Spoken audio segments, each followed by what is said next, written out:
We've reached the last chapter. Um, Jesus appeared again to his disciples by the Sea of Galilee. It happened this way. Simon Peter, Thomas, also known as Didymus, Nathanael from Cana in Galilee, the sons of Zebedee, and two other disciples were together. "I'm going out to fish," Simon Peter told them. So here's Simon Peter, disciple 1, Thomas, James of Zebedee, Nathanael, John of Zebedee, and disciple 2.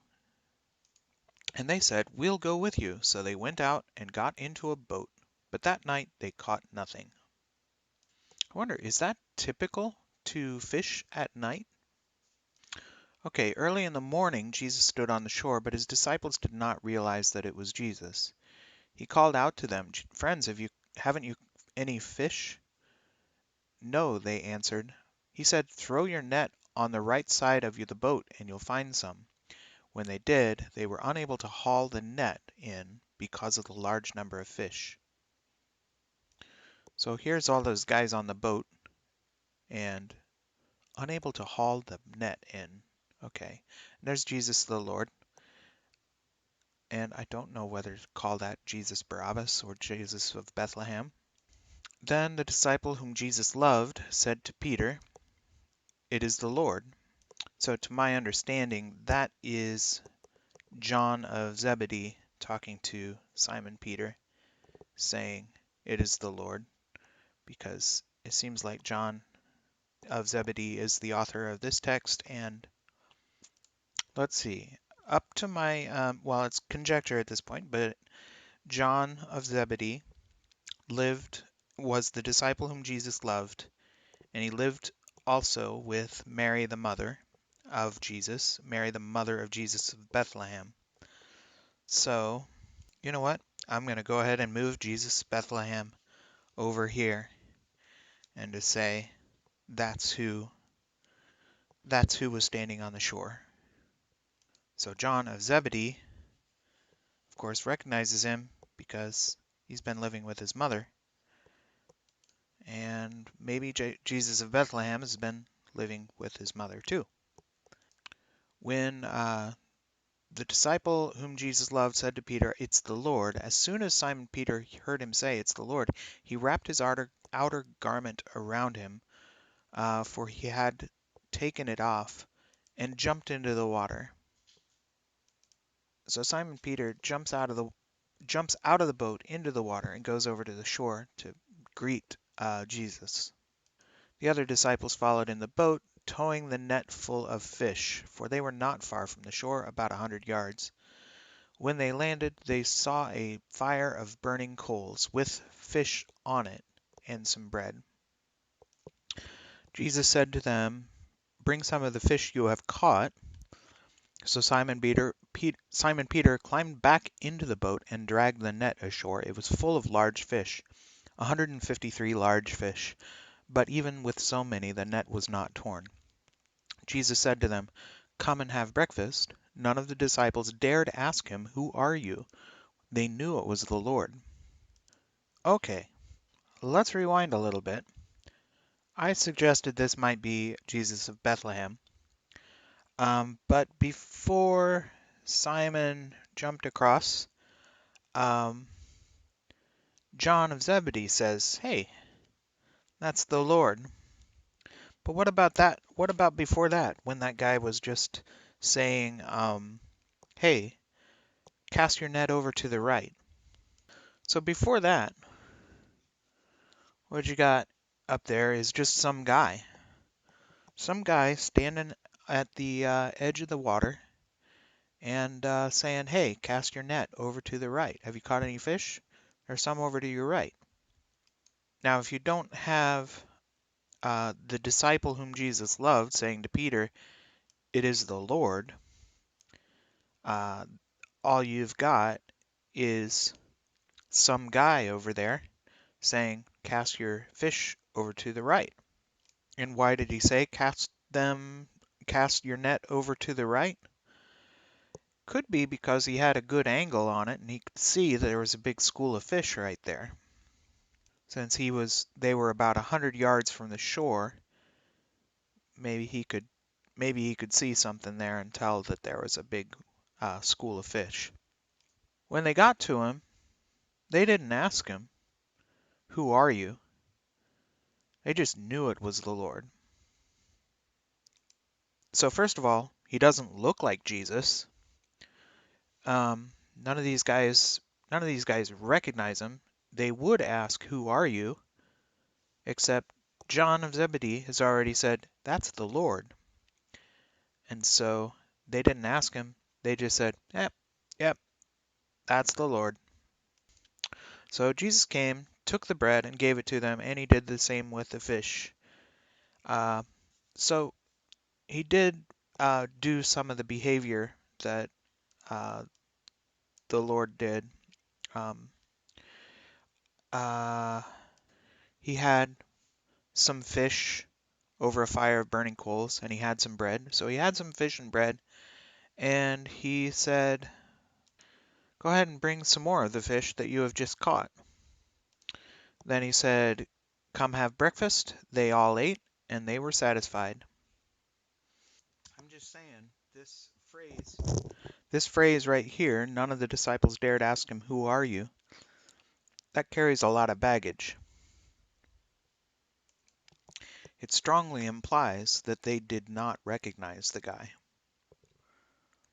And not recognizing the guy strongly implies that it wasn't Jesus. Or at least that it wasn't the Jesus who they were familiar with. After that, Jesus asks a very strange question.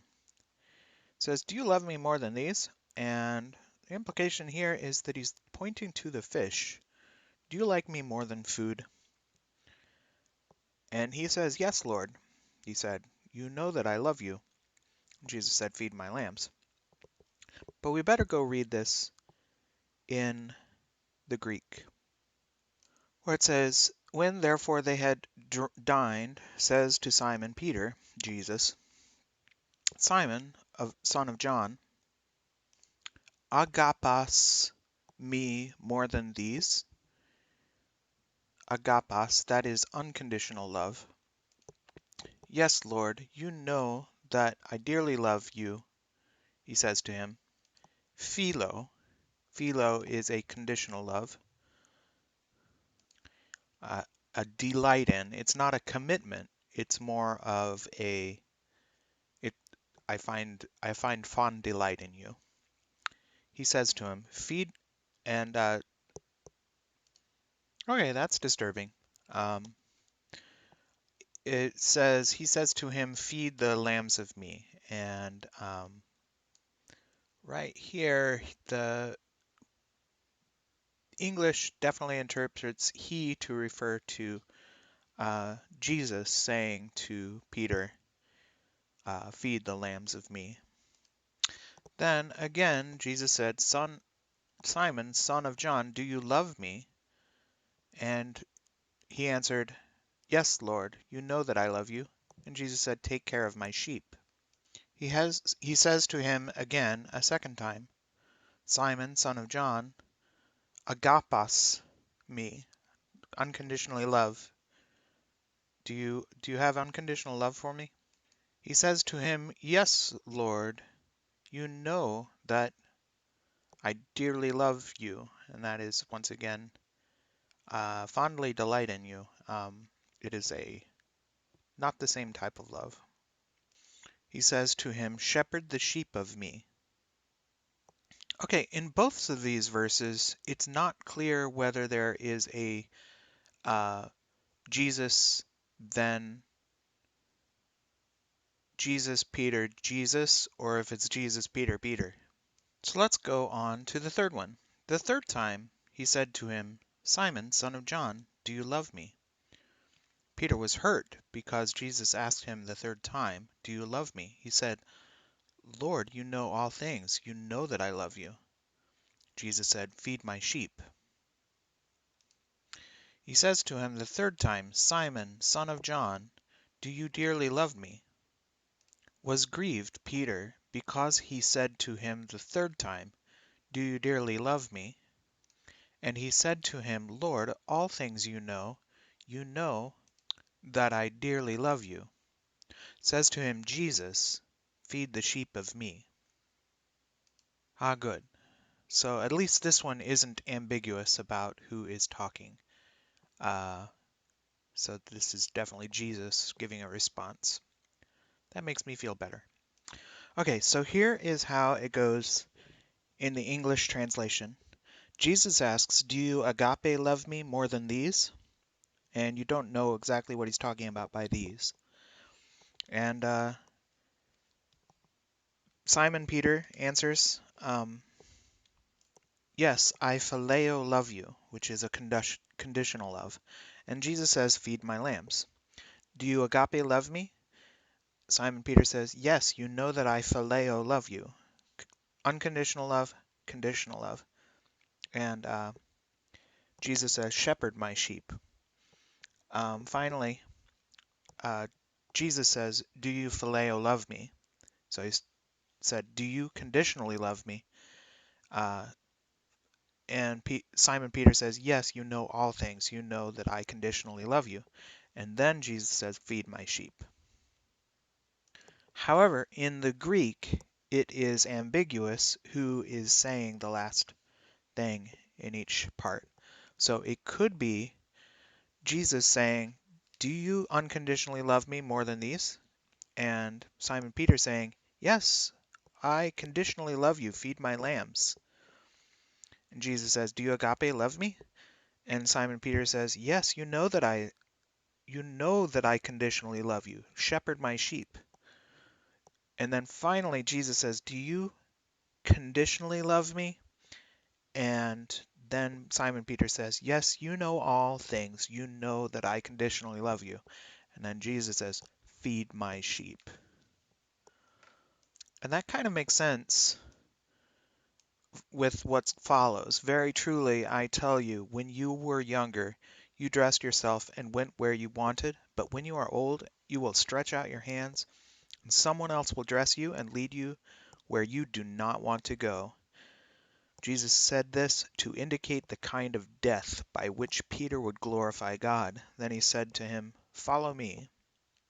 Now, this is kind of a morbid take on it, but Peter is eaten by the sheep of Barabbas. Anyway, Peter turned and saw the disciple whom Jesus loved was following them. This was the one who had leaned back against Jesus at the Last Supper and had said, Lord, who is going to betray you? And so this has been kind of my case all along, that John's Gospel is the betrayal of Barabbas. And the betrayal of Barabbas is the confessions of sins over the head of the scapegoat. So when Peter saw John standing there, he asked, Lord, what about him? Jesus answered, if I want him to remain alive until I return, what is that to you? You must follow me. And here, John does not remain alive, but his name does in the name of his gospel, which is, I think, different from Matthew, Mark, and Luke, because, well, opinions disagree, or there are different opinions on whether Matthew was one of the 12 disciples, but it's generally agreed that John was one of the 12 disciples.